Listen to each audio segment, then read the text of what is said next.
So last class में हमने देखा था एंथैल्पी ऑफ कंबशन तक. Okay, today we are going to discuss enthalpy change during phase transformation. Phase का transformation हो रहा है, मतलब कोई चीज़ सॉलिड से जब गैस में चेंज होती है, गैस से लिक्विड में, तब कौन सी एंथैल्पी एसोसिएटेड होती है. ठीक. सो इसका मैं डेफिनेशंस आपको नहीं लिखाऊंगी, आप डायरेक्ट डेफिनेशन बुक से पढ़ लेना. मैं जस्ट टॉपिक्स बता देती हूँ कि बुक से क्या क्या पढ़ना है. ठीक है. सो पहला जो एंथैल्पी चेंज होगा फेज ट्रांसफॉर्मेशन में, उसको बोलते हैं एंथैल्पी ऑफ फ्यूजन. और हम सब स्टैंडर्ड एंथैल्पी की बात करेंगे. ठीक है, स्टैंडर्ड एंथैल्पी ऑफ फ्यूजन. ठीक, इसको हम डिनोट करते हैं इस तरीके से, फ्यूजन लिख दो. ठीक है. सो फ्यूजन हो रहा है मतलब कुछ चीज़ क्या होगा, मेल्ट हो रहा होगा, है ना. तो कोई सॉलिड होगा वो क्या होगा, मेल्ट होगा.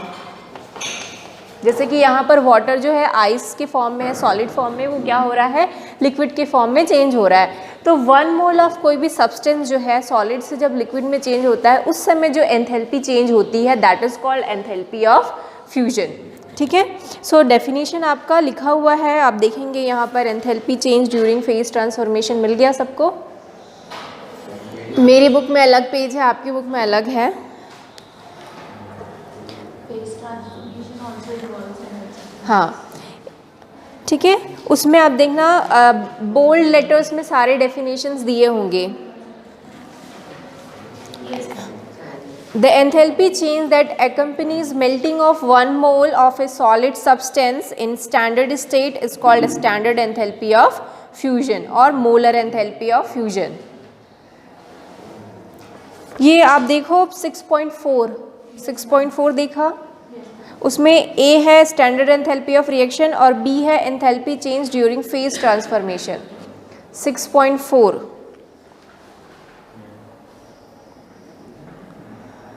आपका जो टॉपिक है वो 6.4 है. मिल गया ना सबको? तो इसमें आपको एंथैल्पी ऑफ फ्यूजन जो है वो डेफिनेशन वो आप खुद से लिख लेंगे. ठीक है, नहीं तो डायरेक्ट आप बुक से भी पढ़ सकते हैं, मैं फिर से इसमें नहीं लिखाऊंगी. तो फ्यूजन में क्या हो रहा है, जो सॉलिड है वो लिक्विड में चेंज हो रहा है, उस समय जो एंथैल्पी चेंज एसोसिएटेड होता है इस रिएक्शन में, उसी को हम क्या बोलेंगे, एंथैल्पी ऑफ फ्यूजन. नेक्स्ट होता है एंथैल्पी ऑफ वेपोराइजेशन, ये जिसको आप एंथैल्पी ऑफ सब्लिमेशन भी, नहीं वेपोराइजेशन अलग है, सब्लिमेशन अलग है. Next is enthalpy of vaporization. So यहाँ पर क्या होगा, कोई लिक्विड किस में चेंज हो रहा होगा, वेपर में, है ना. जब 1 मोल ऑफ कोई भी सब्सटेंस जो है जो लिक्विड फॉर्म में है वो अपने वेपर में चेंज होता है, उस समय जो एंथैल्पी चेंज होती है that is called enthalpy of vaporization. तो ये क्या होगा, डेल्टा वेपराइजेशन H, इससे हम डिनोट करेंगे. ठीक. तो कोई लिक्विड है, 1 मोल ऑफ लिक्विड है ना, हमेशा इसमें हम 1 मोल की बात करेंगे, वो किस में चेंज हो रहा है, अपने गैसियस फॉर्म में. हाँ, स्टैंडर्ड एंथैल्पी होगी, सारी स्टैंडर्ड एंथैल्पी की बात करेंगे हम लोग. ठीक. सो ये हो गया एंथैल्पी ऑफ वेपराइजेशन. वैसे ही थर्ड जो होता है एंथैल्पी ऑफ सब्लिमेशन.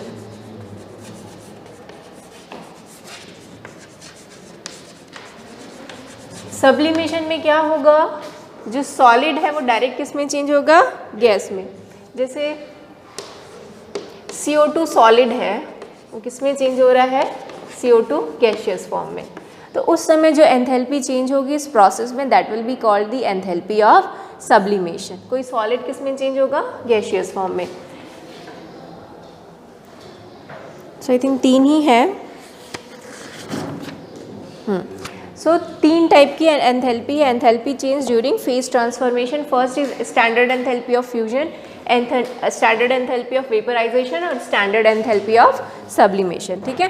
तो जब भी कोई फेज चेंज होता है always there is some change in the heat, तो वहाँ पर उसको हम क्या बोलेंगे, जो चेंज हीट में होता है उसी को हम क्या बोलते हैं, एंथैल्पी. ठीक है.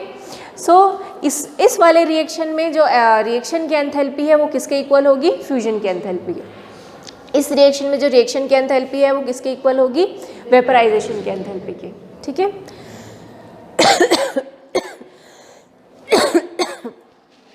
और यहाँ पर सॉलिड से गैस में हुआ. ठीक है. अब नेक्स्ट जो एंथैल्पी हम पढ़ेंगे it is enthalpy of atomization. ये है आर्टिकल नंबर टॉपिक नंबर 6.5 में इसका डेफिनेशन मिल जाएगा। बीच के टॉपिक्स पढ़ा चुके हैं ना। 6.5 में बी पोर्शन है, ए में है स्टैंडर्ड एंथैल्पी ऑफ कंबशन जो मैं कल पढ़ा चुकी थी। आज हम लोग पढ़ेंगे एंथैल्पी ऑफ एटमाइजेशन। तो सबका डेफिनेशन आप बुक से पढ़ लेना। स्टैंडर्ड एंथैल्पी ऑफ एटमाइजेशन, इसको हम किससे डिनोट करेंगे? डेल ए एच से, ठीक। इसमें क्या होगा, जो 1 मोल ऑफ कोई भी हमारे पास सब्सटेंस है उसमें जितने भी वो सॉलिड फॉर्म में या लिक्विड फॉर्म में, वो किस में चेंज हो जाएंगे? अपने एटम में। और एटम हमेशा गैसियस फॉर्म में ही होता है, ठीक।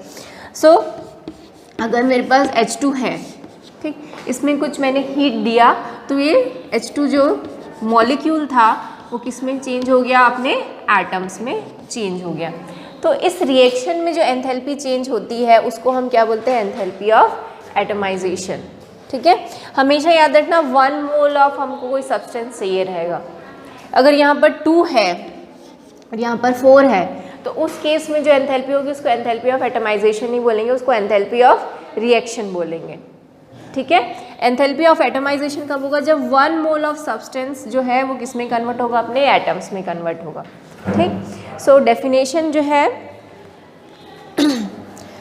आपको फर्स्ट पैराग्राफ में ही लास्ट 3 लाइन्स में मिल जाएगा। It is the enthalpy change on breaking 1 mole of bonds completely to obtain atoms in the gas phase. Underline कर लो इसको। It is the enthalpy change on breaking 1 mole of bonds completely to obtain atoms in the gas phase. Last 3 lines देखो उसी paragraph में, first paragraph में, ठीक है।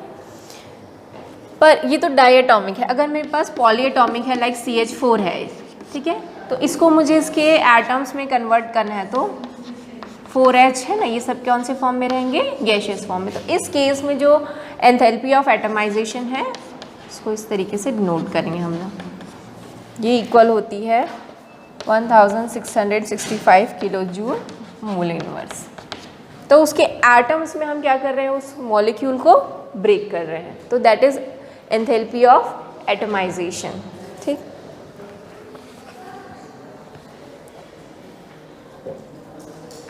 वैसे ही एक NaS है, ठीक है। जो सोडियम है वो सॉलिड फॉर्म में है। सोडियम सॉलिड फॉर्म में क्रिस्टल फॉर्म में रहता है। इसको इसके गैसियस एटम्स में जो हम लोग ब्रेक करेंगे that will be enthalpy of atomization. अब देखो this is also enthalpy of sublimation, कि सॉलिड किस में चेंज हो रहा है? गैसियस फॉर्म में। तो इस केस में क्या होगा? Enthalpy of sublimation will be equal to enthalpy of atomization, ठीक है। तो दोनों ही सेम होंगे इस केस में। Enthalpy of sublimation is equal to enthalpy of atomization. Next standard enthalpy of atomization के बाद bond enthalpy.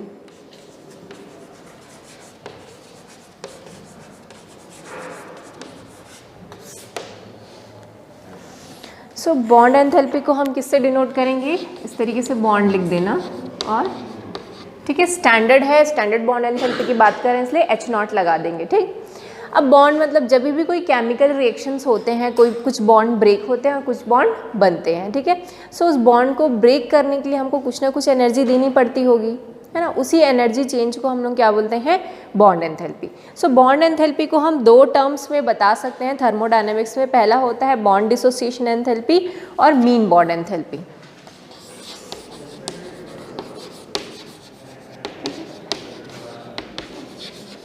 Bond dissociation enthalpy. तो इसमें भी 1 मोल बॉन्ड को ब्रेक करने के लिए जितनी एनर्जी हमको रिक्वायर्ड होती है that will be the bond dissociation enthalpy. हमेशा याद रखना हमारा जो होगा 1 मोल कोई भी सब्सटेंस होना चाहिए। उस 1 मोल सब्सटेंस को ही हमको क्या करना है? ब्रेक करना है उसके बॉन्ड को, ठीक। तो जैसे कि H2 है, यहाँ पर क्या है? H single bond H। तो इस बॉन्ड को ब्रेक करने के लिए जितनी एनर्जी की ज़रूरत पड़ेगी that will B bond dissociation enthalpy. और यहाँ पर बॉन्ड डिसोसिएशन एंथैल्पी किसके इक्वल होगी? एटमाइजेशन के होगी कि नहीं? सो आप इस चीज़ को आप बॉन्ड डिसोसिएशन एंथैल्पी बोलो या फिर एटमाइजेशन एंथैल्पी बोलो, दोनों ही सेम है, ठीक है। सो यहाँ पर जो बॉन्ड डिसोसिएशन एंथैल्पी है will be equal to bond atomization enthalpy, ठीक। सो यहाँ पर इसको सिंपल मैं H2 भी लिख सकती हूँ। यहाँ पर बॉन्ड ब्रेक हो रहा है, 1 मोल ऑफ जो बॉन्ड है वो ब्रेक हो रहे हैं और क्या मिल रहा है हमको, एटम्स मिल रहे हैं, ठीक है। सो ये हो गया बॉन्ड डिसोसिएशन एंथैल्पी। आप इसी तरह कोई भी डायटोमिक मॉलिक्यूल ले लो, लाइक Ca2 ले लो, L2 ले लो, और एटम्स हमेशा गैसियस स्टेट में ही रहते हैं, याद रखना। तो इस केस में यहाँ पर क्या हो रहा है, क्लोरीन क्लोरीन बॉन्ड ब्रेक हो रहा है, यहाँ पर जो है वहाँ पर डबल बॉन्ड ऑक्सीजन का क्या हो रहा है, ब्रेक हो रहा है। तो इस बॉन्ड को ब्रेक करने के लिए जितनी एनर्जी की ज़रूरत होगी that will be the bond dissociation enthalpy, ठीक है। तो ये तो बात हो गई डायटोमिक की, जितने भी यहाँ पर हैं वो सब क्या है, डायटोमिक हैं मॉलिक्यूल्स। बट अगर हमारे पास पॉलीएटॉमिक मॉलिक्यूल्स हैं तो क्या होगा, जैसे कि CH4 पॉलीएटॉमिक था, तो उस केस में हम लोग जो दूसरा टर्म यूज़ करते हैं वो होता है mean bond enthalpy. So mean bond enthalpy term हम यूज़ कब करेंगे, जब हमारे पास क्या होगा, पॉलीएटॉमिक मॉलिक्यूल, जैसे कि CH4। तो CH4 में डायरेक्ट बॉन्ड ब्रेक नहीं होता, पहले क्या होगा, CH4 में एक हाइड्रोजन रिमूव होगा और क्या बनेगा, CH3 और H। फिर इस CH3 में अगेन एक हाइड्रोजन ब्रेक होगा और मुझे मिलेगा ये, ठीक है। फिर फाइनली CH के बीच बॉन्ड ब्रेक होगा, ठीक। और ये सब गैसियस फेज में है, ठीक है। तो इन सब के साथ कुछ ना कुछ बॉन्ड एंथैल्पी क्या होगी, एसोसिएटेड होगी। यहाँ पर एक बॉन्ड है तो यहाँ पर कुछ बॉन्ड डिसोसिएशन एंथैल्पी होगी, ठीक। तो यहाँ पर जो बॉन्ड डिसोसिएशन एंथैल्पी है सपोज 427 है, ठीक है। यहाँ की बॉन्ड डिसोसिएशन एंथैल्पी 439, इस केस में 452 और इस केस में 347। तो अब देखो हर एक बॉन्ड टूट रहा है और उसके जो एंथैल्पी है वो क्या है, अलग अलग है, ठीक है। तो इस केस में हम क्या निकालते हैं, उसका एवरेज निकालेंगे, जिसको हम क्या बोलेंगे, मीन बॉन्ड एंथैल्पी। एवरेज कैसे निकालते हैं पता है, सबको सम करके डिवाइड बाय क्या कर देंगे, 4 कर देंगे, तो हमारा मीन बॉन्ड एंथैल्पी निकल जाएगा, ठीक। सो मीन मतलब यहाँ पर एवरेज निकाल रहे हैं हम लोग सबका। तो निकाल लो मीन बॉन्ड एंथैल्पी, सबको सम कर दो और डिवाइड बाय क्या करो, 4।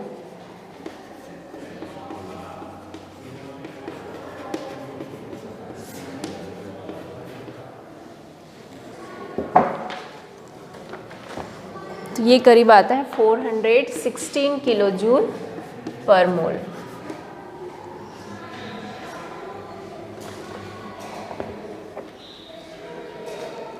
तो मीन बॉन्ड एंथैल्पी ना हर एक कंपाउंड के लिए अलग अलग होगी, है ना, हर एक मॉलिक्यूल के लिए। CH4 के लिए अलग होगी, CH3 CH2 Cl के लिए अलग होगी। तो मॉलिक्यूल पर डिपेंड करता है मीन बॉन्ड एंथैल्पी, ठीक।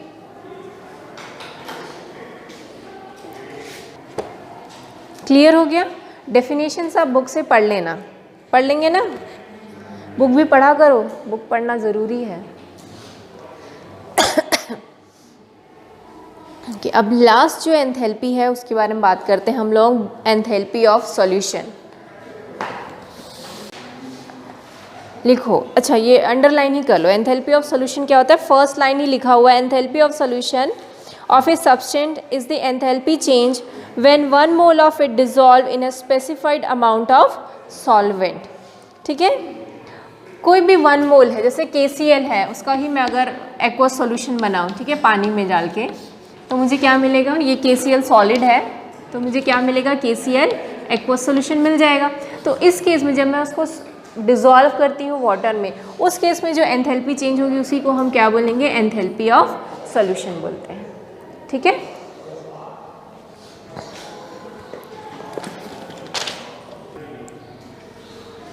अब जो एंथैल्पी ऑफ सॉल्यूशन है वो एक स्टेप का प्रोसेस नहीं है, 2 स्टेप का प्रोसेस। कोई भी चीज़ जो डिसोल्यूशन होता है, डिसोल्यूशन मतलब कोई भी सॉल्यूट को जब आप सॉल्वेंट में मिक्स करते हो तो वो प्रोसेस को क्या बोलते हैं, डिसोल्यूशन। सो डिसोल्यूशन जो प्रोसेस है it is not a one step, इसको हम 2 स्टेप में देखते हैं।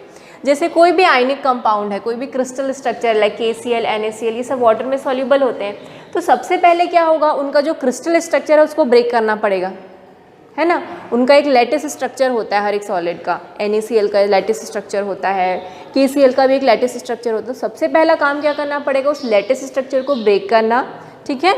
Na आयन और Cl आयन इस तरीके से आपस में लैटिस स्ट्रक्चर बनाए हुए हैं, ठीक है।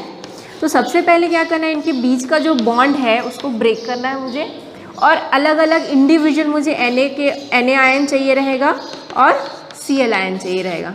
उसके बाद ये क्या करते हैं, वाटर में डिज़ोल्व होते हैं, है ना।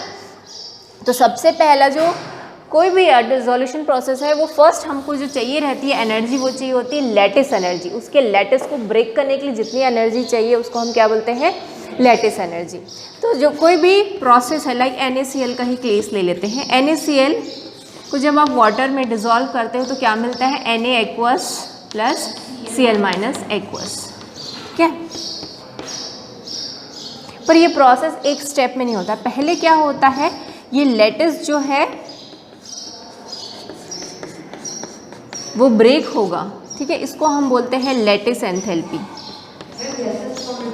हाँ, पहले गैसियस फॉर्म में ब्रेक होता है, उसके बाद ये जो गैसियस फॉर्म है एक्वस फॉर्म में चेंज होता है, जिसको हम बोलते हैं हाइड्रेशन एंथैल्पी। क्या बोलते हैं, हाइड्रेशन। जो गैसियस आयन है वो एक्वस सॉल्यूशन में जब कन्वर्ट होते हैं उस समय जो एंथैल्पी की ज़रूरत होती है that is the hydration enthalpy. So solution की जो एंथैल्पी, दिस इज सॉल्यूशन की enthalpy, enthalpy of solution. Direct हम NaCl को क्या कर रहे हैं, NaCl एक्वस और Na प्लस एक्वस और Cl माइनस एक्वस में कन्वर्ट कर रहे हैं। सो टोटल जो सॉल्यूशन की एंथैल्पी है that will be equals to lattice enthalpy plus enthalpy of hydration. Note कर लो इसको।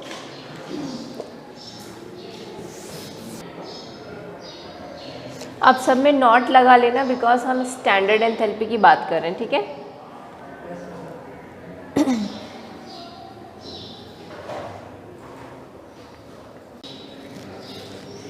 ये जो डेलेस सॉल्यूशन होता है ना, ये हमेशा जनरली क्या होता है, आयनिक कंपाउंड के लिए पॉजिटिव होता है। पॉजिटिव होता है इसका मतलब क्या है, जब भी आप किसी भी सॉल्यूट को सॉल्वेंट में घोलते हैं तो एनर्जी क्या हो रही है, एब्जॉर्ब हो रही है। हमेशा एनर्जी क्या होती है, जनरली एनर्जी एब्जॉर्ब ही होती है। क्यों, क्योंकि आपको उस लैटिस को उसको ब्रेक करना है, ठीक है। और लैटिस को ब्रेक करने के लिए वो कुछ ना कुछ एनर्जी तो लेगा, क्योंकि वहाँ पर लैटिस जो है स्ट्रॉन्ग इलेक्ट्रोस्टैटिक फोर्स से बॉन्डेड है, तो उस बॉन्ड को ब्रेक करने के लिए कुछ ना कुछ एनर्जी की ज़रूरत पड़ेगी।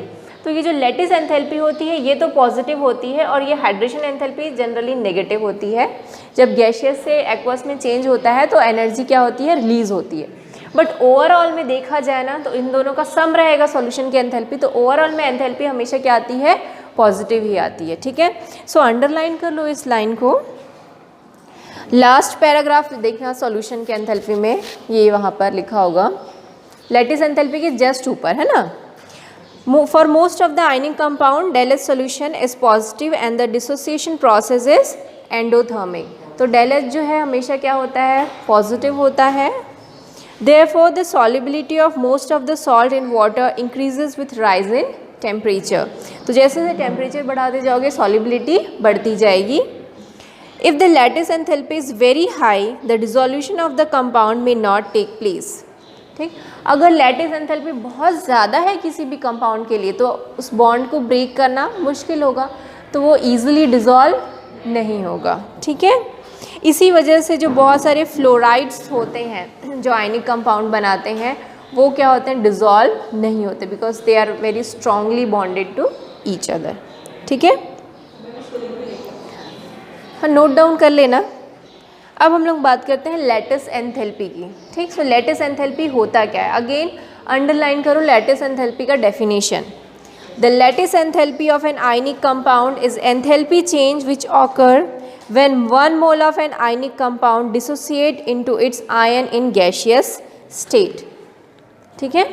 क्या बोल रहा है, 1 मोल जो है हमारे पास कोई भी सब्सटेंस जो है वो अपने क्या होता है, गैशियस स्टेट के आयंस में कन्वर्ट होता है, लाइक NaCl जो है इट इज़ इन सॉलिड, ये किस में कन्वर्ट हो रहा है, आयंस में, इन दी गैशियस स्टेट। तो उसको हम क्या बोलेंगे, यहाँ पर जो एंथैल्पी लगेगी that will be the lattice enthalpy. ठीक है, सो उस डेफिनेशन को हमने एक लाइन में समझा दी कि क्या होता है, कोई भी 1 मोल ऑफ सॉलिड सब्सटेंस है, ठीक है, वो अपने गैशियस जो आयंस में कन्वर्ट हो रहा है उस समय जो एंथैल्पी चेंज होगा that will be the lattice enthalpy. अब इस लैटिस एंथैल्पी को डायरेक्टली कैलकुलेट नहीं कर सकते हम लोग, ठीक है, सो डायरेक्ट कैलकुलेशन का कोई मेथड नहीं है। इस वजह से एक साइंटिस्ट, 2 साइंटिस्ट थे, उन्होंने एक साइकिल बनाया, बॉर्न-हाइबर साइकिल, जिससे हम क्या कैलकुलेट कर सकते हैं, लैटिस एंथैल्पी कैलकुलेट कर सकते हैं। ठीक है, एग्जाम में आ भी सकता है ना कि draw the born-Haber cycle for NaCl या MgO, किसी भी आयनिक कंपाउंड के लिए आ सकता है। सो इसको देखते हैं कि क्या होता है बॉर्न-हाइबर साइकिल, किस तरीके से हम लैटिस एंथैल्पी फाइंड करेंगे। ठीक,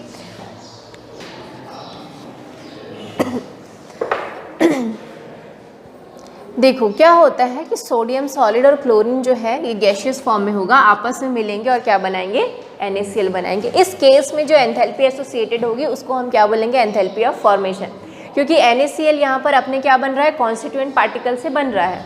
ठीक है, so this will be the enthalpy of formation. पर ये हो कैसे रहा है उसको देखते हैं। सबसे पहले जो ये सोडियम है, ये सोडियम क्या करेगा, एटमाइज होगा, सोडियम सॉलिड जो है किस में कन्वर्ट होगा, गैशियस फॉर्म। इसको आप एंथैल्पी ऑफ एटमाइजेशन भी बोल सकते हो या एंथैल्पी ऑफ सब्लिमेशन भी बोल सकते हो कि नहीं। मैंने आपको बताया था कि इस केस में enthalpy of sublimation will be equal to enthalpy of atomization. इसको मैं S से डिनोट करती हूँ एंथैल्पी ऑफ सब्लिमेशन को। ठीक, अब ये जो गैशियस फॉर्म है उससे एक इलेक्ट्रॉन रिलीज होंगे Na+ आयन बनाने के लिए, उस समय हमको क्या लगेगा, आयनाइजेशन एंथैल्पी, जो हम चैप्टर 3 में पढ़े थे। जब भी आप किसी गैशियस एटम से एक इलेक्ट्रॉन रिमूव करोगे आपको क्या देनी पड़ती है, कुछ एनर्जी देनी पड़ती है, that energy is called ionization enthalpy. तो ये किस में कन्वर्ट हो गया, Na+ में। ठीक है, अब वैसे ही क्लोरीन, यहाँ पर क्लोरीन का बॉन्ड है, ये बॉन्ड को ब्रेक करना है तो आपको क्या देनी पड़ेगी, कुछ एनर्जी देनी पड़ेगी, that will be called bond enthalpy, है ना, बॉन्ड डिसोसिएशन एंथैल्पी। अब देखो बॉन्ड डिसोसिएशन एंथैल्पी हम 1 मोल के लिए करते हैं, यहाँ पर ½ मोल है, तो बॉन्ड डिसोसिएशन एंथैल्पी को भी हम क्या कर देंगे, ½ से डिवाइड कर देंगे, तो क्या मिल जाएगा मुझे, एक क्लोरीन का एटम। अब इस क्लोरीन से मुझे एक इलेक्ट्रॉन निकालने हैं, तो उस समय कौन सी एंथैल्पी एसोसिएट होगी, इलेक्ट्रॉन देने हैं, Cl- होना है, एक इलेक्ट्रॉन देना है, तो वहाँ पर क्या होती है, इलेक्ट्रॉन गेन एंथैल्पी। ठीक है, और जनरली इलेक्ट्रॉन गेन एंथैल्पी जो है क्लोरीन की वो नेगेटिव होती है, मतलब उस समय एनर्जी क्या होती है, रिलीज होती है।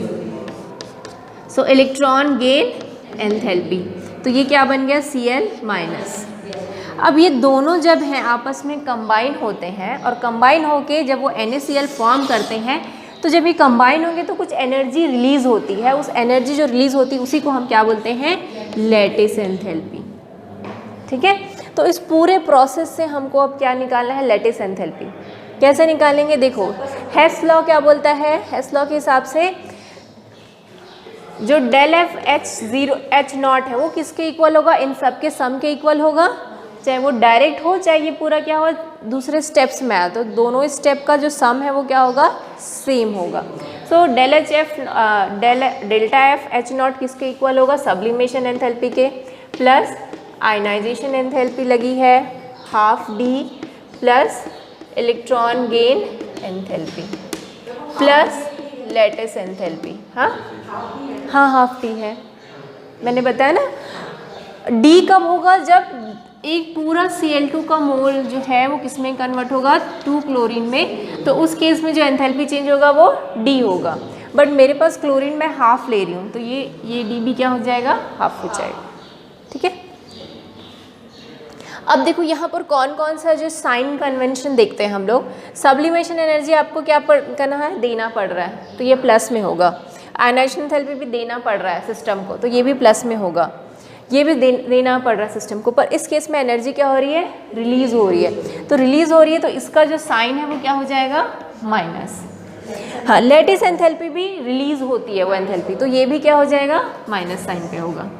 सो अगर हमको ये चीज़ पता है और ये सब गिवन है तो हम क्या निकाल सकते हैं, लैटिस एंथैल्पी। क्योंकि आपको याद होगा हर एक एटम के लिए ना IE फिक्स है, हर एक एटम के लिए EGE फिक्स है, उसकी पूरी वैल्यू गिवन है आपकी बुक में, ठीक है। इवन एंथैल्पी ऑफ फॉर्मेशन की वैल्यू भी गिवन है आपकी बुक में, अगर आप देखोगे तो एक टेबल बनी हुई है एंथैल्पी ऑफ फॉर्मेशन की भी। हाँ, टेबल नंबर 6.2 में देखोगे enthalpy of formation, standard enthalpy of formation सबका पता है। NaCl का कितना है देखोगे, कितना लिखा हुआ है, हाँ, सब्लिमेशन एंथैल्पी भी नोन होती है सबकी, ठीक है। तो वहाँ से हम क्या निकाल सकते हैं, लैटिस एंथैल्पी निकाल सकते हैं, ठीक है। हाँ, अगर पूछा जाए तो गिवन रहेगा, या फिर डायरेक्ट हेबर साइकिल ड्रॉ करने के लिए भी बोल सकता है आपको, हेबर साइकिल ड्रॉ करके ये वाला इक्वेशन लिखने बोल सकता है आपको सीधा। तो इसको नोट डाउन कर लो, फिर मैं एक और आयनिक कंपाउंड का हेबर साइकिल बताती हूँ।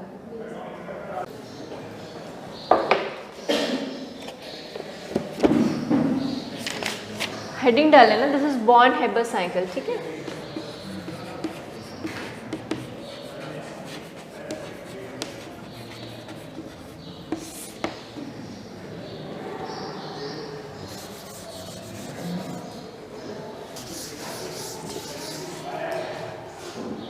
तो CaCl2 के लिए बनाते हैं, ड्रॉ करते हैं। यहाँ पर क्या होगा, एंथैल्पी ऑफ फॉर्मेशन। तो सबसे पहले यहाँ पर क्या होगा, ये सॉलिड है, इसको गैसियस फॉर्म में चेंज करना पड़ेगा, हमको क्या देना पड़ेगा, सब्लिमेशन, एंथैल्पी ऑफ सब्लिमेशन लगेगा। तो किसमें कन्वर्ट हो गया, गैसियस फॉर्म में। अब हमको क्या बनाना है, इसका आयन बनाना है, तो Ca+ बनेगा, पर यहाँ पर ये कौन से फॉर्म में है, Ca2+ के फॉर्म में है ना। तो फिर से एक इलेक्ट्रॉन क्या करेगा, रिलीज करने के लिए हमको फिर से इसको आयनाइजेशन एंथैल्पी देनी पड़ेगी, तब ये क्या बनेगा, Ca2+, है ना। ये सब क्या रहेगा, गैसियस फॉर्म। Cl2 क्या होगा, पहले तो इसको बॉन्ड डिसोसिएशन करना है। अब देखो इसमें 1 मोल है, तो यहाँ क्या लग जाएगा, D लग जाएगा, ठीक है।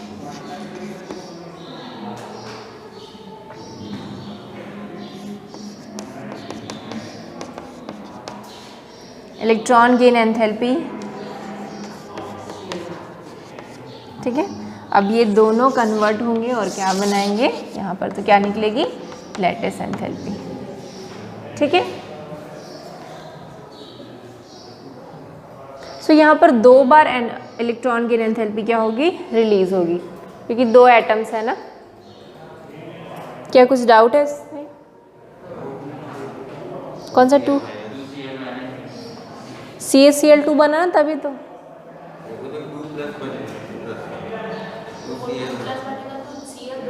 दो चाहिए रहेगा ना, 2 Cl चाहिए रहेंगे कि नहीं, कैसे बनाते थे, यहाँ पर 2 ऐसा Cl, एक इसको गया एक इसको गया, ऐसा बनाते थे ना, 10th का याद है कि नहीं ऐसा। तो 2 Cl लगते हैं भाई, 1 Cl से नहीं होता।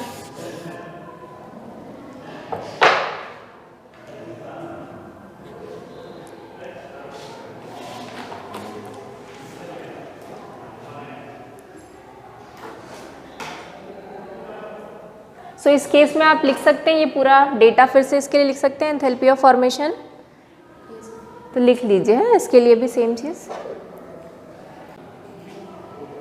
सो जो लैटिस एंथैल्पी है वो किसी भी आयनिक कंपाउंड की जितनी ज़्यादा होगी वो आयनिक कंपाउंड उतना ही स्टेबल होता है। लैटिस एंथैल्पी ज़्यादा मतलब अगर आप उसको डिसोसिएट करना चाहते हो उसके आयंस में, तो आपको ज़्यादा एनर्जी देनी पड़ेगी, है ना।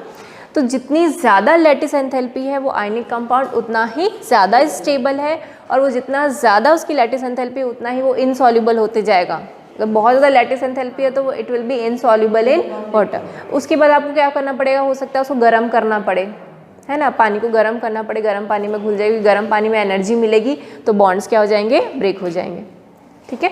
सो जितनी ज़्यादा आपकी लैटिस एंथैल्पी होगी वो उतना ज़्यादा स्टेबल और उसकी सॉल्युबिलिटी कम होती जाएगी वाटर में, ठीक है। सो यहाँ तक जितनी भी एंथैल्पी की बात है वो ख़त्म हुई। अब हम लोग आगे जो टर्म पढ़ने वाले हैं इट इज़ स्पॉन्टेनिटी, ठीक है। स्पॉन्टेनिटी या स्पॉन्टेनियस प्रोसेस क्या होता है, स्पॉन्टेनियस से क्या समझते हैं? स्पॉन्टेनियस मतलब जो खुद से हो जाता है ना। कुछ चीज़ ऐसी होती है जिसमें आपको अलग से एनर्जी देनी पड़ेगी, बट स्पॉन्टेनियस प्रोसेस मतलब वो खुद से ही हो गया, ठीक। सो स्पॉन्टेनियस प्रोसेस क्या होता है और उससे रिलेटेड जो जो चीज़ें हैं वो हम नेक्स्ट क्लास में पढ़ेंगे, ठीक है। तो मेरे ख्याल से ये 2 क्लास में पक्के से हो ही जाएगा। कल पूरा थ्योरी कर लेंगे और उसके बाद न्यूमेरिकल्स कर लेंगे, ठीक है। Okay, thank you.